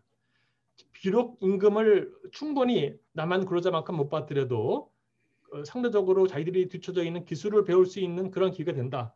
그러면 저는 기꺼이 북측에서도 남측으로 자기들의 그 인력들을 내려보낼 수 있는 용기가 있을 거라는 생각이 들어요. 왜냐하면 지금 북한이 해외에 각종 해외에 엄청난 그 학자들을 내보내면서 배워와라. 선진 기술, 선진 이런 이론 이런 것들을 많이 배워오라고 이렇게 좀 독려하고 그래서 많은 학자들이 중국이라든지 해외 나가서 지금 그거 배워오고 있지 않습니까? 북한에서.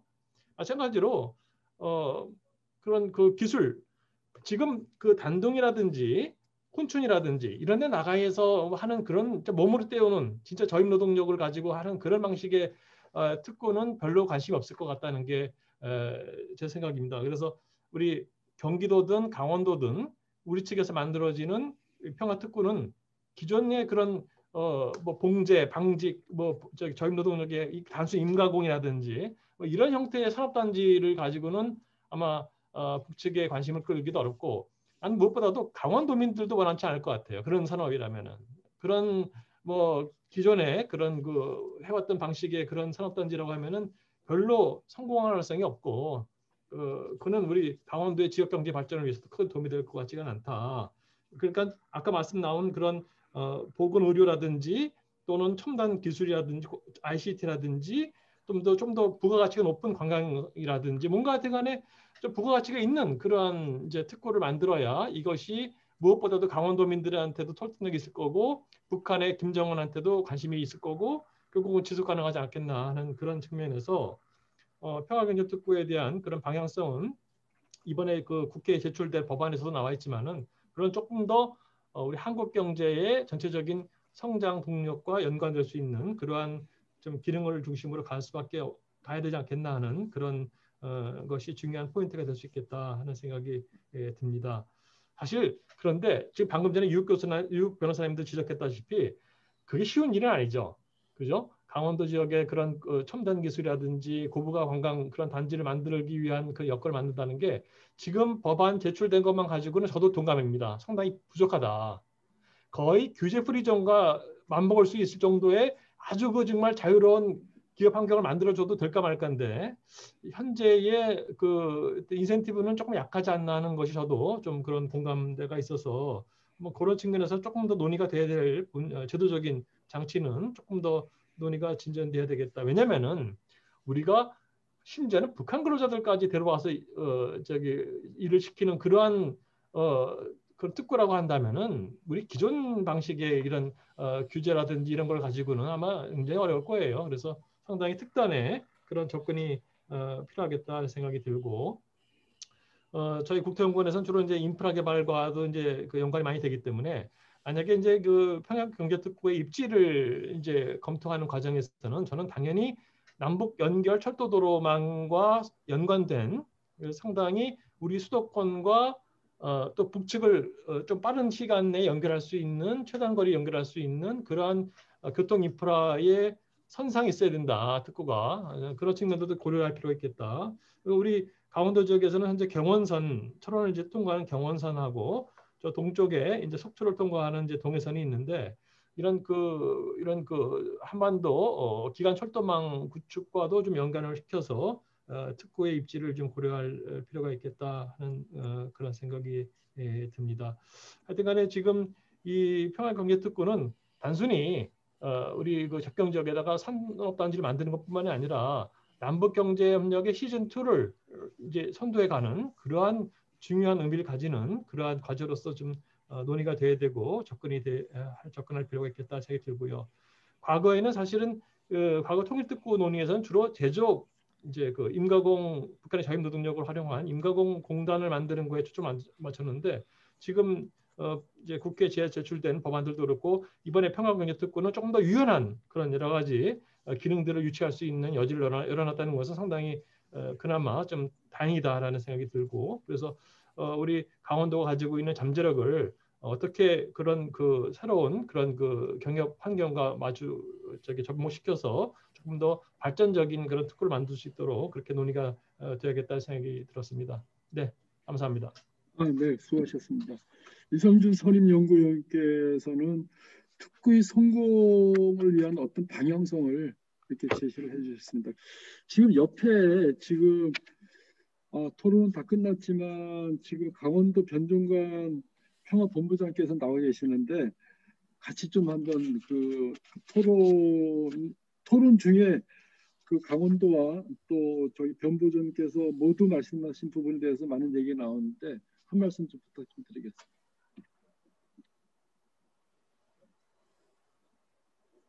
예, 오늘 사실 이 토론회를 저희가 이렇게 준비를 하면서 오늘 이렇게 그 여러 전문가님들의 그 말씀을 딱 듣는 순간 이거 다시 해야 되는 거 아니나 이런 생각을 했습니다. 머리가 갑자기 아파지고요. 이거 토론회를 괜히 한 것 같은 뭐 이런 생각인데 아니고요. 사실 저희가 이 사업을 준비한 거는 아까 우리 그 교수님께서 유욱 변호사님께서 말씀하셨지만 평화 그 철원 산업 단지를 처음에 시작했던 겁니다 이게. 근데 지금 그 통일경제특구법이 이제 계속 국회에서 계류가 되고 또 무산이 되고 지금 또 상정이 되는데도 그 법안 내용 자체도 어떤 뭐 지금 경제자유구역이라든가 여기서 비교했을 때 순수하게 메리트는 없어요. 근데 저희가 이거 준비하면서 저희가 한국중소기업연합회하고 MOU를 체결해서 그 당시에 그 중소기업에서 한 3,000개 정도의 업체는 산단으로 들어올 수 있도록 자기가 책임을 지겠다 하는 뭐 이런 여러 가지 얘기도 많이 있었습니다. 지금 뭐 당장 이 법안이 통과가 돼서 가시적으로 나타나기는 좀 어려울 것 같고요. 사실 이런 법보다도 각각의 그 개별법에서 규제하는 사항들이 너무 많기 때문에 이런 문제들을 또 헤쳐나가는 것도 상당히 또 부담이 되고 있고 또 그런 문제들이 더 어려운 부분도 있겠습니다. 지금 사실 아시다시피 저희 그 접경 지역은 군사시설 보호구역이라는 틀에서 지금 한 48%가 묶여 있거든요.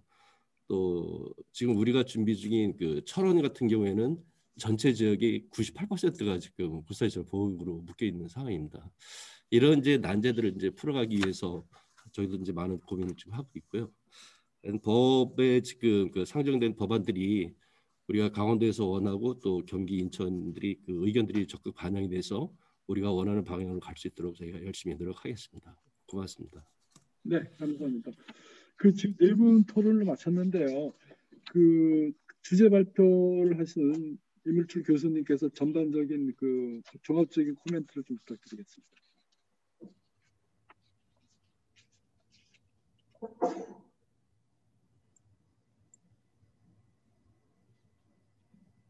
음소거 해제하셔야 됩니다. 네.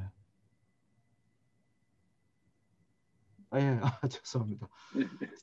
우리 그 토론자분들이 그 너무 귀중한 말씀을 주신 것 같아요. 또 오늘 그 함께 하신 우리 토론자분들이 각 분야의 전문성을 또 뭐 이 최고 수준의 전문성을 갖고 계신 분들이라서 제가 아주 귀담아 들었고요.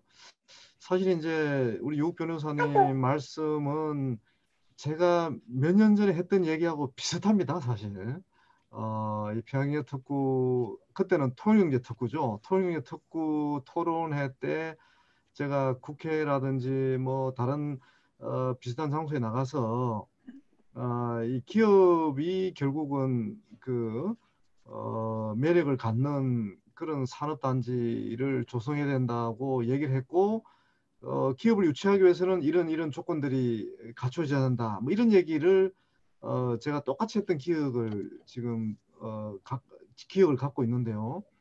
근데 이제 왜 이 평양경제 특구 입법이 중요하냐? 저는 이렇게 보는 게 이게 이제 그 많은 분들이 유익 변호사님 말씀과 같은 또는 그런 견해와 비슷한 생각들을 가지신 분들이 많다 보니까 야 이게 제대로 이게 되겠느냐? 다른 국내 산업단지와 비교했을 때 경쟁력도 없고 또 이미 적경지역 지원법 특별법도 만들어 놨는데도 성과도 없고 뭐 이런 어떤 그 상황 때문에 그 이 평양경제 특구에 대한 부정적인 인식들이 지금 굉장히 폭넓게 이미 이렇게 뿌리 내린 상태예요. 그러다 보니까 기존 논의에서 더 앞으로 나아가지를 못하는 거예요. 응? 그러다 보니까 제가 이걸 필요하다는 논리를 만들 때도 이제 참 뭐 그 많은 고민을 했는데 근데 제가 이제 짧게 드리고 싶은 그 마무리 말씀은 만약에 이게 입법의 속도를 낸다면 뭔가 이게 법으로 만들어질 수 있겠다는 그런 전망을 할 수 있다면 그때부터는 지금까지 논의한 거하고는 좀 전혀 차원이 다르게 또 진행이 될 거라고 저는 보는 겁니다. 그래서 제가 감히 뭐 법과 관련해서는 뭐 더 이상 드릴 말씀은 없지만 지금 국회의원 이걸 상정한 국회의원 분들도 이 법이 가지고 있는 그런 한계들 이런 것에 대해서 잘 알고 계시더라고요. 그래서 그러니까 지금 평양경제 특구를 성공시키기 위한 시키기 위해서 갖춰야 될 여러 가지 법제도적 조건 또 물리적 인프라적 조건 또 뭐 그 외에 여러 가지 인센티브 관련된 조건들 이런 부분에 대해서는 이미 이걸 준비하는 분들은 많이 알고 있었어요. 통일부도 많이 이미 인지하고 있고 그래서 이제 중요한 것은 이게 정말 평양경제 특구법이 뭔가 희망이 있다. 또 전망이 있다. 이런 것들을 공유하는 게 굉장히 중요하거든요. 그리고 그걸 제도적으로 뒷받침해주는 뭔가 가시적인 조치만 만들어지면 이거는 좀 더 이렇게 지금까지 논의되었던 그런 부족한 부분을 빠르게 메울 수 있는 그런 가능성도 있다. 저는 일단 그렇게 보는 거예요. 왜 또 그래 보냐면 지금 이 평양의 특구는 문재인 대통령의 핵심 또 공약 사항 중에 하나고요.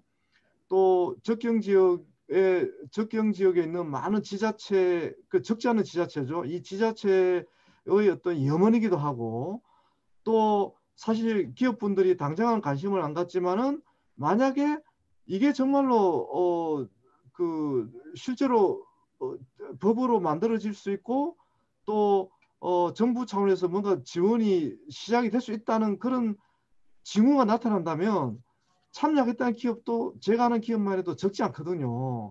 그러니까 이거는 어떻게 보면 이게 뭐 선후의 관계일지는 모르겠지만 우리가 좀 큰 틀에서 지역 균형 발전 또 지역 발전뿐만 아니라 남북 관계라는 이 평양역 덕분에 남북 관계가 뗄래야 될 수 없거든요. 그런 걸 조금 이렇게 중장기적 관점을 염두에 두고 우리가 시작하는 게 중요하다. 저는 그렇게 보는 겁니다. 그래서 경기도도 마찬가지고 인천시도 마찬가지고 강원도도 마찬가지인데 이거는 우리가 포기할 수 있는 목표라고 저는 주장을 합니다. 그래서 오늘 이런 기회로 또 이렇게 전문가분들이 제시해 주는 이런 문제점들, 보완해 줄 점 이런 것들을 계속 염두에 두면서 이렇게 그래도 저는 준비를 해 나가야 된다고 생각을 합니다. 네, 이상입니다. 네, 감사합니다. 이상으로 이제 그 토론을 이제 마치고요. 잠깐 이제 그 SNS를 통해서 저희한테 이제 들어온 질문이 한 100여 가지가 있는데 그 중에서 서너 가지만 좀 이렇게 추려서 이렇게 그 답변해 주시는 걸로 마치는 걸로 하겠습니다. 그럼 제일 먼저 이제 그 질문 들어온 게요. 평화경제특구가 강원도, 경기도에 끼치는 영향은 무엇입니까? 라고 이렇게 왔는데 요거는 이종훈 센터장님께서 한번 간단하게 말씀해 주시는 게 괜찮을 것 같은데. 네. 네. 네.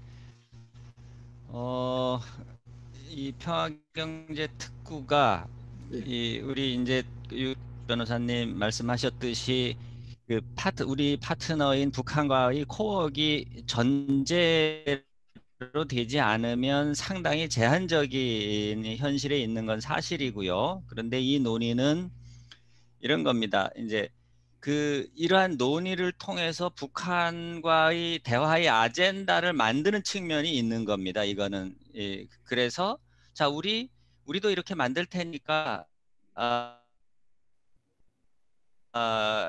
같이 가자.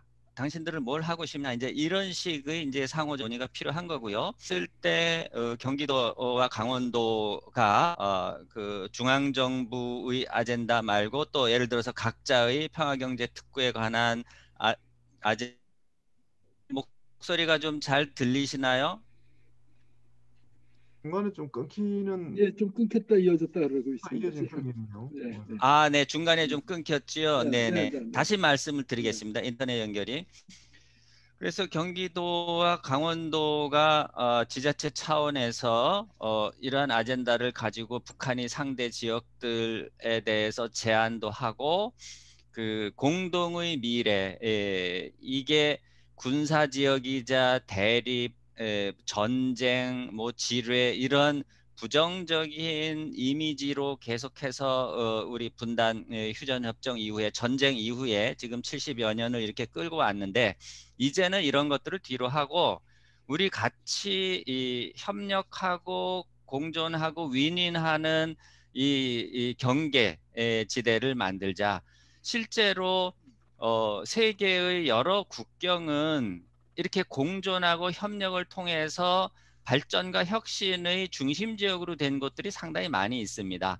말하자면 그동안에 이 어려웠고 그 부정적인 여러 가지 환경에 놓여 있던 우리 남북 접경 지역을 새롭게 전환시키는 계기로 만들자는 그런 상징적인 의미로도 크다고 보고요. 그랬을 때 경기도와 강원도는 북한과 어떤 일을 하게 되고 북한과 뭐 하려고 하는 기업들이 그 평화경제특구에 들어와서 할 때 여러 가지 지원책을 제한적이고 아직 부족합니다만 여러 가지 지원책을 마련해 놨기 때문에 상당히 그 좋은 그런 이제 발판이 될 수 있다고 보고요. 이런 것들을 통해서 이 접경 지역이 그동안에 좀 답답했던 접경지역 발전법이 왜 답답했냐 하면 이런 접경 지역이 북한과의 현실을 뚫을 수 없었기 때문에 답답한 것이었거든요. 그런 측면에서 산업, 그다음에 서비스업, 관광, 또 아까 말씀 주신 이제 보건, 이러한 측면의 여러 가지 활동들이 담겨질 수 있는 남북 접경 도시의 출발이다. 이런 측면에서 경기도와 강원도에서는 대단히 중요한 전략적 이 거점이다. 이렇게 볼 수가 있을 것입니다. 네, 감사합니다. 자, 이어서 다음 질문을 보면은요. 그 평화경제특구 입법 제정을 이렇게 촉구하는 이유가 무엇입니까? 이렇게 이제 또 질문이 왔습니다. 이거는 아무래도 그 법률가이신 이육 변호사님께서 간단하게 답변 좀 해주시죠. 네, 하여간 뭐 제가 좀 비판적이고 부정적인 그런 말씀들을 뭐 여러 가지를 드렸는데요. 저는 이 평화경제특구법이라고 하는 취지와 그 이상과 그 당위라고 하는 부분들에 대해서는 뭐 저도 제가 개성공단 처음 시작할 때부터 지원을 해서 2005년부터 현재까지 개성공단이 문 닫는 걸 안타깝게 바라봤던 사람이고요. 또 변호사로서의 활동도 그래서 그런 부분들과 관여를 하면서 해왔습니다. 그런데 이게 그 당위와 그 가치적인 필요성, 그 다음에 현실의 필요, 이거는 언제나 같이 가는 게 아니더라고요. 좋은 목적을 가지고 법을 만들었을 때 그 좋은 목적대로 구현이 되는 것인가? 반드시 그렇지 않습니다. 그러니까 우리가 그런 것들은 현실에서 많이 접하고 있습니다. 굉장히 좋은 목적을 가지고 그러나 목적의 정당성이 모든 것을 정당화해 주지는 않습니다. 그러니까 법에는 비례의 원칙이라고 하는 게 있는데요. 비례의 원칙은 4가지로 구성이 되어 있습니다. 그러니까 목적의 정당성, 수단의 적절성, 피해의 최소성, 법익의 균형성, 이 4가지를 다 봅니다. 그래서 그것이 충족이 되었을 때 그것이 합법적이고 합헌적이라고 판단을 받습니다. 저는 이 법의 그 평화경제특구법의 취지 자체에 대해서 반대하지 않고요. 그 정말 높은 그 남북관계에 대한 고결한 그러한 그 목적과 당위적인 요청을 담아서 그러나 또 현실적으로는 강원도 접경 지역의 또 현실적인 산업단지 필요성의 염원을 담은 것이어서 굉장히 절실하고 필요하고 20년간 스트러글 해오신 법으로 알고 있고요. 그래서 이 법이 입법이 되면서 어떤 교두보를 확보하시려고 하는 그런 취지에 대해서 공감을 합니다. 다만 제가 우려하는 것은 뭐 말씀드렸습니다만은 참여 앞으로 하여간 기업의 관점이라고 하는 것이 이 평화경제특구의 성패를 좌우하게 될 것이다. 그것은 누구도 대체하지 못한다. 라고 말씀을 드리고 싶습니다. 이상입니다. 네, 감사합니다. 자, 그리고 그 평화특구, 경제특구에 입주하는 기업들의 지원책이 좀 구체적으로 나온 게 있습니까? 라고 이렇게 질문을 했는데요. 오늘 이상준 의원님께서 좀 간략히 말씀해 주시죠. 현재 뭐 국회에 제출된 그 3개 법안에서 제시하고 있는 그 기업들에 대한 뭐 지원 정도는 아직 구체적으로 아직 확정된 것들이 아니라서 제가 뭐라고 말씀드리기는 어렵지만은 뭐 우리가 일반적으로 산업단지를 개발할 때 정부가 지원해 줄 수 있는 일반적인 그런 수준이에요. 그래서 아까 유욱 변호사님도 이 정도의 제도 가지고는 아마 기업들의 관심을 끌기가 쉽지 않겠다 이게 나오는 게 그런 것들이고, 그러니까 무슨 예를 들어서 이제 무슨 그 토지 수용 및 사용에 있어서의 뭐 여러 가지 지원이라든지 국공유지 재산 사용 수익에 있어서 어떤 인센티브를 준다든지 뭐 도로 용수라든지 기반 시설을 갖다가 정부가 지원한다든지 입주 기업들한테 세금이라든지 이런 것들을 깎아주고 자금을 지원한다든지 이런 것들을 제시를 하고 있고, 또 입주 기업한테는 이제 남북협력기금을 우선적으로 지원한다 뭐 이런 이제 그런 조항들이 있긴 있습니다. 근데 이제 조금 더 아까도 지적이 나온 것처럼 조금 더 파격적인 그런 어떤 그 인센티브가 좀 제시되어야지 조금 더 우량 기업들이 많이 진출을 해서 북측도 관심을 가질 수 있는 그런 환경을 좀 만들어내지 않을까 하는 그런 생각이 듭니다. 네. 네, 감사합니다. 끝으로 이제 그 마지막 질문이 되겠습니다. 평화 경제 특구가 되려면은 남북 간의 그 협력도 중요하지만 국제적인 분위기도 선제 조건이 돼야 되지 않을까라고 이렇게 질문을 하는데, 여기에 대해서는 저희 김용희 교수님께서 좀 답변을 좀 해주시죠. 네, 그렇습니다. 지금 말씀하신 것처럼 이 국제적인 분위기도 저는 매우 중요하다고 생각이 듭니다. 왜냐하면 남북 간의 협력은 지금 한반도 비핵화 평화체제 프로세스와 연관돼서 갈 수밖에 없습니다. 한반도 비핵화 문제가 자동차 앞바퀴라고 본다면 남북 관계는 자동차 뒷바퀴라고 봐야 됩니다. 그래서 앞바퀴가 제대로 굴러가지 않으면 뒷바퀴가 따라가기가 참 어렵습니다. 이게 현실이고, 그렇게 보면 주변 환경이 매우 중요하다라고 보고 있는데요. 아까 말씀드린 것처럼 저는 내년도부터 우리가 좀 보면 도쿄올림픽 그다음에 베이징 동계올림픽을 지난 평창올림픽 때 우리가 잘 활용했던 것처럼 그 분위기를 반전시키는 어떤 계기로 좀 잘 만들 필요가 있다는 생각이 들고요. 그 과정에서 어쨌든 바이든 정부가 제가 볼 때는 트럼프 정부처럼 그렇게 적극적으로 탑다운 방식으로 나서지는 않겠지만, 그러나 저는 오바마 정부 때의 전략적 인내와 같은 그런 방치하는 한반도로 가지는 않을 거라고 봅니다. 그때와 지금은 다른 거고요. 워낙 상황이 바뀌어 가고 있기 때문에 전 바이든 정부도 한반도 문제를 그냥 방치하지는 않을 거다라고 보고 있습니다. 시진핑 정부도 마찬가지고 일본 스가 정부도 역시 올림픽을 놓고 보면 적극적으로 북한에 대한 관리나 이런 것들을 하려고 할 겁니다. 그렇게 보면 저는 국제적 환경이 매우 중요한 상황에서 그 국제적 환경은 저는 나빠지기보다는 앞으로 저는 좋아질 수 있는 상황이 충분히 만들어진다. 그렇게 보면 이 국제적 환경을 잘 우리가 활용하면서 또 환경을 또 좋은 쪽으로 우리가 외교력이랄지 또 남관계에서의 능력을 발휘하면서 가고, 그 과정에서 평화경제특구와 같은 것들을 또 우리 나름대로 차분히 준비하면서 변화되는 환경 속에서 그것을 접목해낸다면 저는 충분히 우리가 지금 이야기하고 있는 이것들이 현실화될 수 있다. 그래서 좀 더 긍정적으로 좀 보면서 좀 갈 필요가 있다라고 보고, 또 그 과정에서 남북 간의 협력이나 또는 국제적인 차원에서의 관심을 우리가 충분히 끌 수 있는 그 내용이 남북 경제 그 평화 경제 특구다라고 보고 있기 때문에 뭐 그런 점에서 저는 긍정적으로 우리가 전망할 수 있다고 봅니다. 네, 감사합니다.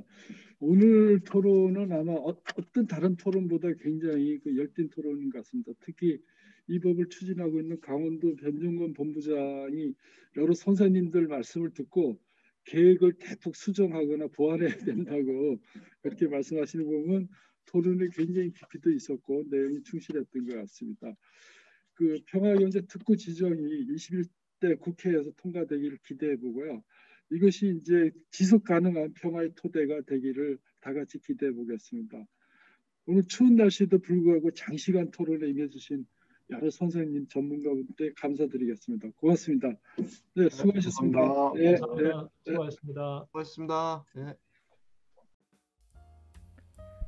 이상으로 제2회 강원도 평화경제특구 온라인 포럼 행사를 마치도록 하겠습니다. 참석해주신 전문위원분들과 시청해주신 국민 여러분께 깊은 감사 말씀드립니다. 16일과 23일 2회에 걸쳐 강원도 평화경제특구에 대한 포럼을 진행하였는데 모든 국민 여러분께 뜻깊은 시간이 되었기를 바랍니다. 평화와 남북 상호협력 시대의 시작, 강원도 평화경제특구에 앞으로도 지속적인 관심 부탁드립니다. 감사합니다.